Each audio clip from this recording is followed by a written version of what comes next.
Hello, welcome to this new episode of Bachpan Ke Pitare Se, and I'm your host Deepa.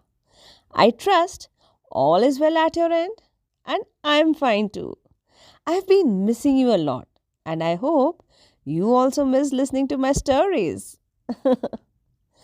Today, I bring to you a very beautiful, heart touching story that I found as a WhatsApp forward that was shared by one of my storytelling friends in a group. I don't know who the author is, but here we go with the story.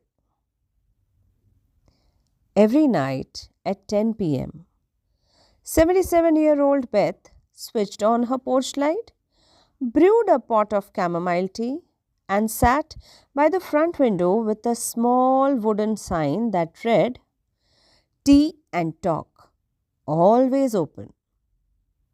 Her cottage in rural Alberta had grown quiet since she retired from decades as a school teacher.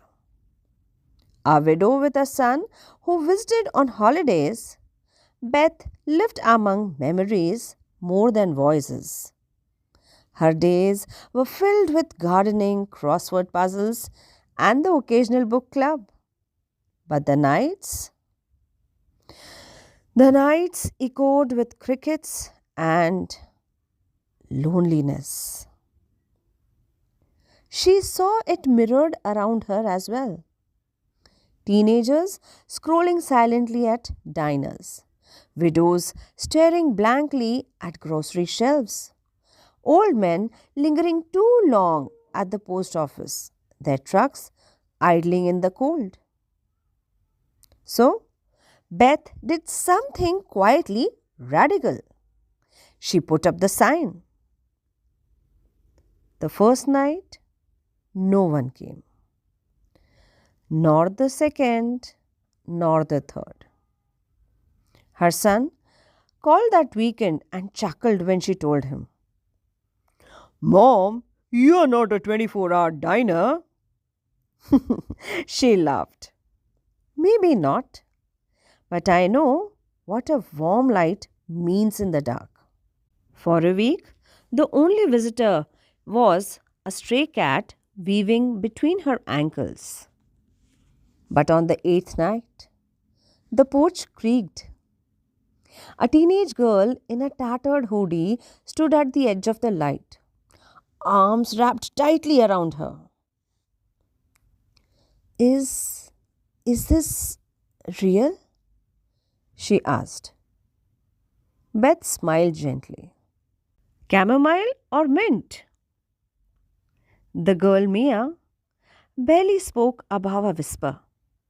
She talked about flunking chemistry, a boyfriend who ghosted her, a mother too tired to talk after double shifts.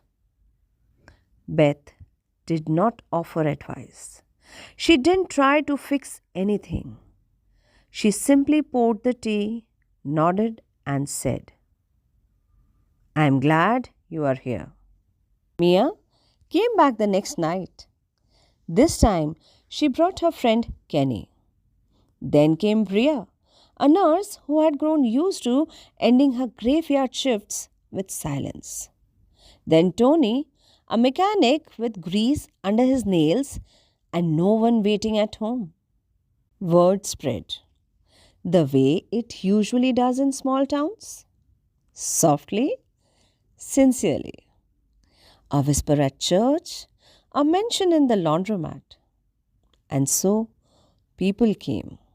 Truckers passing through on cross country hauls, widowers clutching photo albums, teenagers escaping late night arguments, retired couples who haven't spoken to anyone but each other in days.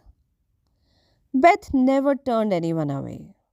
She simply added chairs as needed. Some nights 3 people, other nights 10. Donated furniture trickled in. An armchair here, a bookshelf there. Someone strung up fairy lights. Her parlor slowly became the heart of something quietly extraordinary. Your couch held me together after my mom died. One boy whispered, "This table is the first place I ever said I was gay," said a trembling teen. "I hadn't laughed since the fire," murmured a man who had lost his dog a year before. Then came December. A blizzard buried the town. Power lines fell. Streets went dark. Wrapped in wool, candles flickering, Beth figured the tea and talk would wait. At 2 a.m., a thud. Then a voice. "Beth, are you in there?" She opened the door to see Mr. Greeley, the gruff hardware store owner. Knee deep in snow, shovel in hand, behind him stood dozens of townsfolk. Teenagers, nurses, drivers, single moms. They carried thermoses, lanterns, and tools. "Ain't letting this place close," he muttered. They cleared her porch, rewired solar lights, and rigged a generator. Someone brought a speaker and put on a soft jazz. Tea brewed in battered thermoses. That night, her living room became the warmest place in the town. Mia texted, "Tea house operational, bring mittens." By spring, the porch became a patio. Conversations spilled into the yard. Beanbags appeared. A retired teacher started a Wednesday reading circle. Tony taught Mia how to fix her bike. Single parents swapped babysitting duties. A shy painter gifted portraits. No payments needed. Beth just smiled, poured tea, and listened. Rainy nights brought umbrellas clustered like wildflowers. On summer evenings, fireflies danced around the whispered stories and quiet laughter. One fall morning, Beth found a folded note under her door. Beth slept 8 hours straight for the first time since Afghanistan. Your couch heard me scream. Didn't judge. Thank you, Jay. She taped it to her fridge.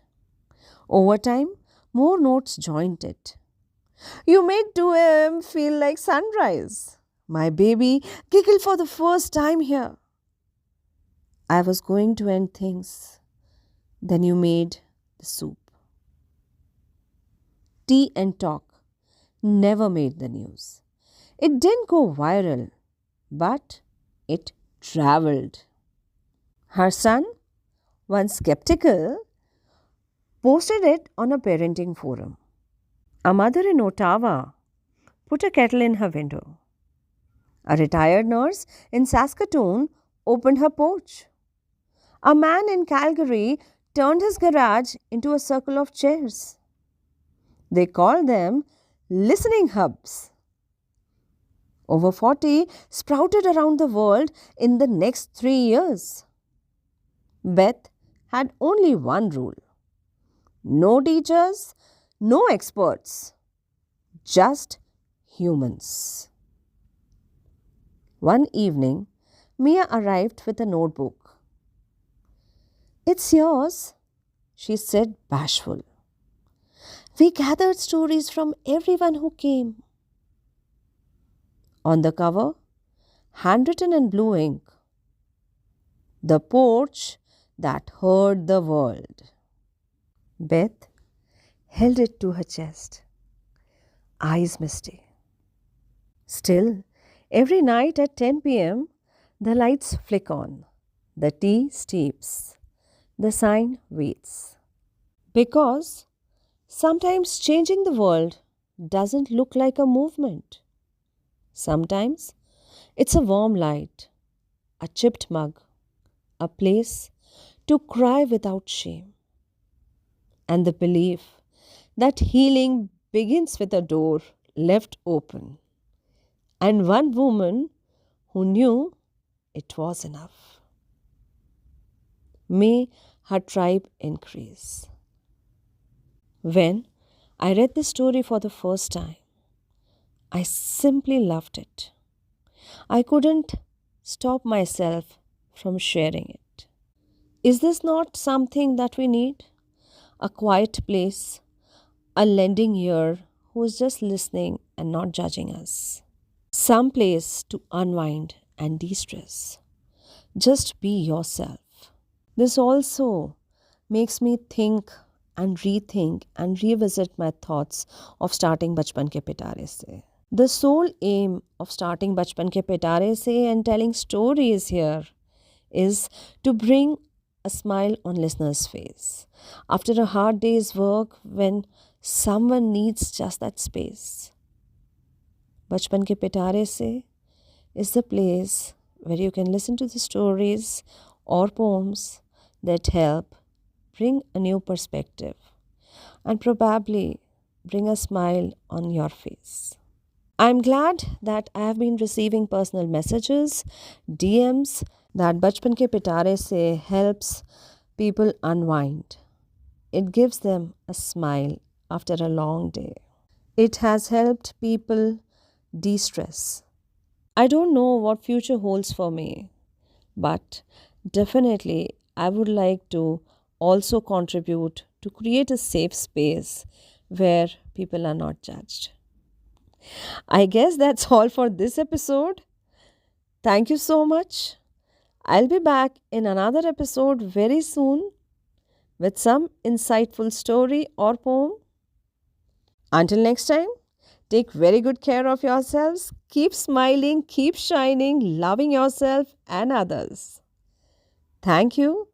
Have a good day.